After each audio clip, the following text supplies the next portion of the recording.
Growing outrage over Democrats' bastardization of the law. A New York City jury convicting Trump, making him the first president ever to be criminally convicted. However, Trump remains the GOP frontrunner and can still run for office.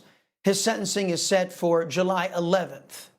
The brazen, lawless, and crooked process has backfired in Democrats and their sycophants in the press, boosting Trump's popularity even more than it was. His fundraising site crashing following the verdict amid a swarm of donations. As a CNN legal analyst to Ellie Honig put it, they got Trump, but they contorted the law. Quote, in fact, no state prosecutor in New York or Wyoming or anywhere has ever charged federal election laws as a direct or predicate state crime against anyone for anything. None, ever. End quote. But despite being found guilty on all 34 counts, the fight is far from over, says President Trump. Trump's legal team will appeal, and once out of the lawless New York area, the conviction is expected to be overturned, but not before the election, which appears to have been part of the political calculus all along. Here's President Trump. We're going to be appealing this scam. We're going to be appealing it on many different things. He wouldn't allow us to have witnesses. He wouldn't allow us to talk. He wouldn't allow us to do anything. The judge was a tyrant.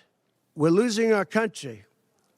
And I really think that this is an event, what took place yesterday with this judge. Look, we have conflicted, but he's a crooked judge, and you'll understand that. And I say that knowing that it's very dangerous for me to say that, and I don't mind, because I'm willing to do whatever I have to do to save our country and to save our Constitution.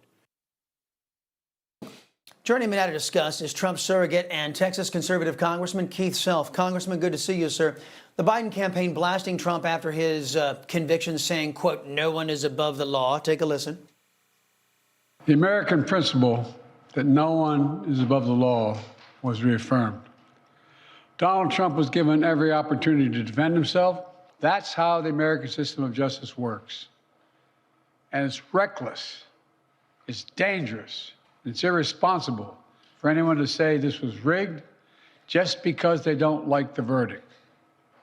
Our justice system has endured for nearly 250 years, and it literally is the cornerstone of America, our justice system. The justice system should be respected. Says the guy who avoided any accountability for stealing classified information for 40 years. Let me ask you, Congressman, do you think Democrats would accept the same standard being applied to them as was applied to President Trump? Of course not. We have a two-tiered justice system today. Everybody can now see it. That was a dark day for American Republic. And I will tell you, we're on the cusp of a constitutional crisis because they will do anything, even going forward, to destroy the man that they fear most. That's Donald J. Trump. Right. I agree with you, Congressman. But I will say I don't think we're on the cusp of a constitutional crisis, because to have a crisis, you have to have somebody who's opposing Democrats, and there's so few who are. GOP Senator Mike Lee has said he and 7 other senators will now, after 3.5 years of Biden now, be blocking some overspending and Biden's nominees from here on out after 3.5 years. As much as the GOP doing something, anything, is welcome, many are outraged that all the GOP House has done is funded every bit of lawfare against President Trump and our people. They say Speaker Johnson and the leadership in the Republican Party has abandoned us voters to the ravages of these Democrats. Are they right? They're right. I am part of the small group that has voted against all of this spending, both of the minibuses that came across. I am part of a group that is standing. I wish we had the power, the individual power that the U.S. senators have, but we don't. But we will continue to make our stand on spending, on principle, on the priorities that we want, that all Republicans ought to want. We will continue to make our stand, Chris, because there is still a small group. And I ask the American people, send us reinforcements.